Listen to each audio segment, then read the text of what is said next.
So, first of all, thank you, Gerald, for being with us here and agreeing to do this interview.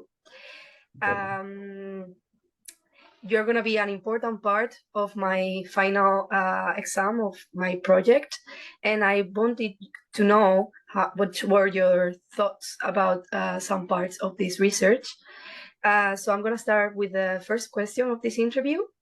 Could you share with us how you came to the decision to dedicate yourself professionally to painting, and in what artistic style have you specialized? Well, at first there was a huge block. You could call it the art block, but it was mainly I was really unsure about my own artwork. I was a teacher in art, so I did that. And I drew, but not for people or for projects or for whatever.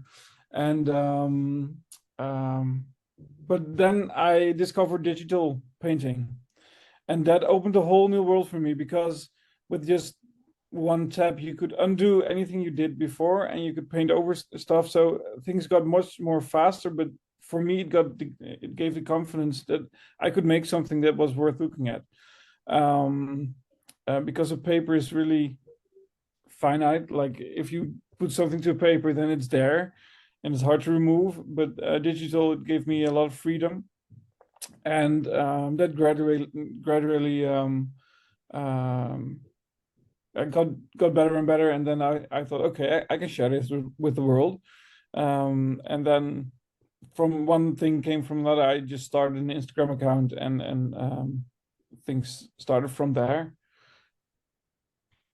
Well, Uh, I think it's really easy to find you on Instagram. I will put a link under the presentation, this interview, so people can also take a look if you're okay with it, because I oh, think you that's make okay. such a It's fine not work. necessary, but it's Of not course, necessary. It's okay.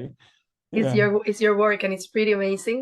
And now, could you mention some of the professional projects you have been participating in or are currently involved in? Yeah. My specialty is fantasy maps, so that's really a really narrow scope of art. And it's a beautiful world with not many people who do it, so it's a small world. And a lot of people in America are interested in it. I do a lot of project there, and that sounds really fancy and stuff, but it's just how the world works. And I have many clients that are authors, um, that write fantasy books, and game designers that want their usually tabletop games to be published with a map or with some artwork that comes with it. So that's mainly the projects I'm working on right now. Right now, I'm working for a comic and for a Kickstarter, upcoming Kickstarter, and even though I cannot sell anything because I'm under an NDA, but it's really cool to work with people like that, with professionals all around the world, and internet like this makes things really close. It's an instant. You can get emails, you can get like a conference call like we're having right now with the other side of the world, and it's um yeah, it's so fast, and yeah, you don't have to put your ads in newspapers anymore to get noticed. So that's amazing. Yeah, I mean, indeed it is. You really have a broad a spectrum of you can really do a lot of things with your art with different come-ups, and I was just wondering if I already kind of know the answer, but if you have collaborated before with musicians, or did you participated in projects like the one I'm producing, Uh, similarly to this one? just the one, but it's amazing. I have done like live painting and drawing before, especially my work as a teacher. I drew like the conference calls, and then I drew little pictures that matched with the content we were talking about. And then there came the question for, hey, would you like to participate in a project where we sing Stabat Mater by Pergolesi? And would you, yeah, digitally paint something with that project? And I did. I've listened to the piece 100 times, and it's still my top favorite in my Spotify because I've listened so much to it, and I fell in love with the piece. That's really cool because the first time you hear it, it's like, okay, this is music, and after you do some research, you get to know the piece, and then well, we did it live. It was nerve-wracking, but it was amazing. Yeah. Yeah. I think this is the way I got to know your work actually from a friend. You already know the story because she was there playing with you, and it was amazing. Like the things she told me, how people enjoyed it. It really got my attention. Also, that you could do it live. I think that's pretty amazing. Maybe because I don't know how to do it. For me, it's like wow. But how is the experience for you to be painting live with this music in the background? Does it like bring something, some inspiration to Um, you? yes, absolutely. It feels like you're part of a team. It's but more like a backdrop or something. I really like visuals with music, and to be a part of that is really special. And like I said, it was the first time, so there were a lot of nerves involved, and a lot of thinking, oh, I want to do this right and I want to do this right. So I don't think I could fully enhance an experience, but I think if I become more comfortable and do this more often, I will yeah, feel more comfortable. And I really challenged myself by drawing people. I drew Maria, and that's a really tough one because that's the one thing I'm not really specialized in. So that was really difficult. It was difficult, but it was really cool. And Nice. now I remember this was not the first time I did it. It was the second time. I did it one time before with a choir. I don't know why I don't remember that. And that was really cool too. Um, and that was really a storyline about a girl growing up and eventually dying. And I know the last the last part. I rehearsed the last part, and I was drawing the gates of heaven. But the part the part was longer than I anticipated. So I drew another portal and more people. That's It what you was improvise funny. there. Yeah, that was a surprise. So that's when I realized, oh, I really need to know how long each piece is, because else I don't know when to finish, or so it's great you are recording your session so I can, well, rehearse with you in some kind of way. Yeah, but And that's and that's I a really learning look forward. moment. What did you say? I'm sorry. That's a learning moment, like you never done this before, and then you learn like, oh, so for next time I will just do this differently, so it's easier also, no, for yourself. Yes, yes, absolutely. And I'm really looking forward to it because, well, we're getting to the question, but Latin American music is not something I'm really familiar with, but I feel already some love for it. So diving in there and being part of that, and the way you described your whole project to me is really, really, really special. So I'm honored to be a part of something this big for you. So really. Thank you very much. That means a lot, actually. And you talked a little bit about how you listen to the music before you dive into paint with it, and also how you already learned, like what you said right now about maybe I need to improve my timing at the end or adjust my painting to that.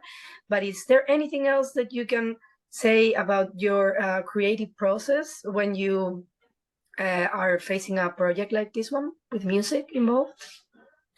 Yes, of course. First of all, there's a lot of research going on, looking for a lot of well, making mood boards, and diving into the information you provided. You already told me a lot about the piece, but I'll do my own research also, and finding a form that fits the project. And then I will probably start a sketch and make some scenes I want to do, because we have the 4 seasons, so there will be 4 scenes, and we already talked about that we might be going from black and white to the really vibrant the vibrant colors. I don't know if you switched up the order yet, but we can talk about it later. And after that, I'll probably contact you and say, what do you think? Is this okay? Is this really what you're looking for? Or is there something you want to do different? And I hope you will tell me what you would like to see. And then I'll practice with the music and see if I can finish it on time and see if we can blend the scenes together so it would fit naturally into a thing. What I've also learned is that the details are probably not worth spending time on because no one will see that you're working on the details. So I will do probably more broad strokes and bigger shapes to so that the audience always has something to look at, that it's a moving picture instead of a static one. And and then comes the inevitable project, and then we'll see what happens. And I don't think every time will be the same because it's live. So there might be some happy accidents or things that might be going different. But I think I've rehearsed it, so it will be okay. Yeah. I think the last sentence you said about there might be some happy accidents or something that may change for the better, kind of like improvising. I think that's a feeling that a lot of musicians could relate to because we are also we rehearse a lot behind doors and then we just have this opportunity to make it, to play in front of an audience, which also you are kind of more nervous. It's not that you're exposing something that you made before and then for them to see, is that you really need to act on it. Yes. And it can go super nice, it can go wrong, but it's also something really nice because when the adrenaline kicks in, you can really dive into the music. Like in most of your rehearsals, you cannot really, because it's the moment that you show off everything that you made. And I hope you experience also something like that in the past when you played with other musicians, or that you can experience it in this project, because it's a really nice feeling, it makes you feel super, I don't know, it's like you're somewhere else, but it's really nice. And I wanted to ask you now is that if from your perspective as an artist, what aspect do you consider most significant for your contribution to the creation process of this work? How do you think this would influence the final result?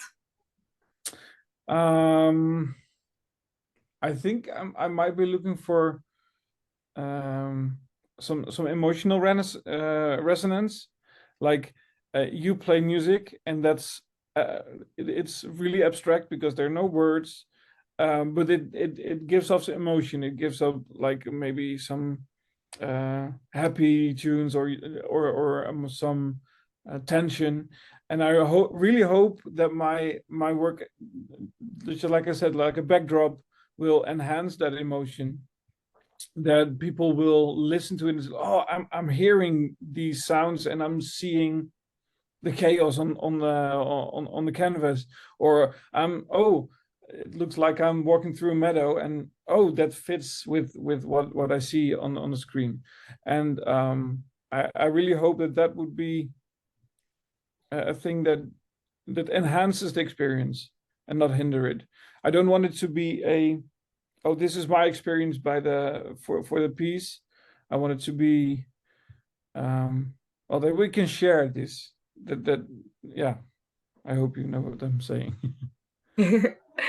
No, that's great. I mean, you also you don't want for this to be two separate things to be happening on stage. You mean that you want somehow for them to be kind of feeding each other, correlating each other, the music and the painting.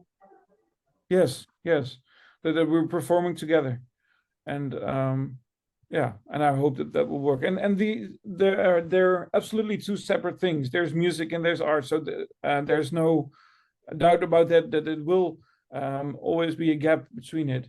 But I hope it can contribute. That's really my goal.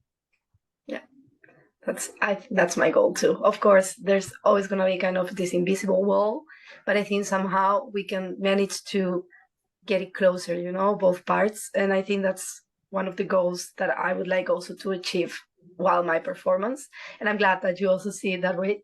It makes it easier. And for now, what benefits do you believe you gain from working on a project that combines live music and painting? You already kind of answered in the past this question, but if you can think of something else besides learning new. I working as an artist, and I don't want to sound like I'm sentimental or something, but it's really you do this alone. I draw alone, and then sometimes you show your work to your client or to somebody else, but it's really a process that you enjoy alone. And now people can be part of that process. They see the mistakes you make. They see how you build up stuff. So that's one aspect of it, that I can share that experience and talk about it with you afterwards. Oh, like this went like that, and this went like that, and that's something you don't really do as an artist, like that. And I really enjoy improving myself in working faster. And this project, yeah, it's just such a small time frame, and you have to achieve 4 pieces in like how many minutes is it now? 20, something like that. Yeah, so that's really fast, and I think that's a challenge. I love working faster, and it's not that yeah, I think it will be great if I can just overcome obstacles like creative block and endlessly working on details. When you can say, "Yeah, I've made 4 pieces in 20 minutes. Come on, you can do faster than this."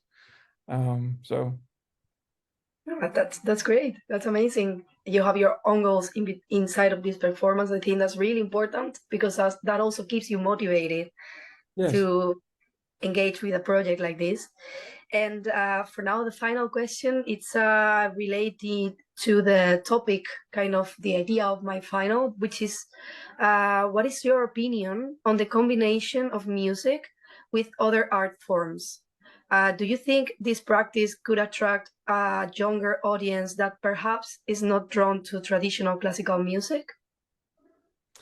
It's a great question. I really think that combining art forms into one thing, it makes it absolutely more theatrical.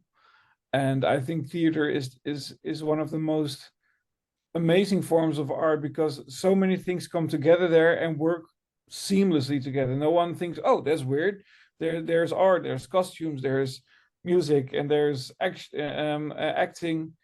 On a stage, these things happen, and I think that a lot of music has been on their island, and visual arts on their island, and combining that in this way is really great. And I really hope that there are young people who say, yes, this is where I look for. And even though I'm a bit hesitant to say that, because I work with younger kids, and there are so many who do not understand classical music. It's a far off shore, and they don't know what to make of it. And there are so many parents who cannot afford musical education anymore. So there are more and more people where music becomes a distant thing and just a Spotify thing. So I really hope this contributes a bit to the younger generation, but I'm also a bit hesitant because I don't know where the future of music lies, especially with all the funds being withdrawn, and there's also this dark cloud. I think, come on, but we can make a difference, so that's great. Yeah, great. I'm really glad you think like that. It's a really interesting answer also, and it will help me a lot in my development of my research. So thank you, Gerald, for being here today. It was amazing to have this opportunity to interview a professional like you, and I'm really looking forward for the performance. I think Yeah, me too. it's gonna be really fun, at least. Yes. So thank you very much. Thank you. Thank you. Thank you.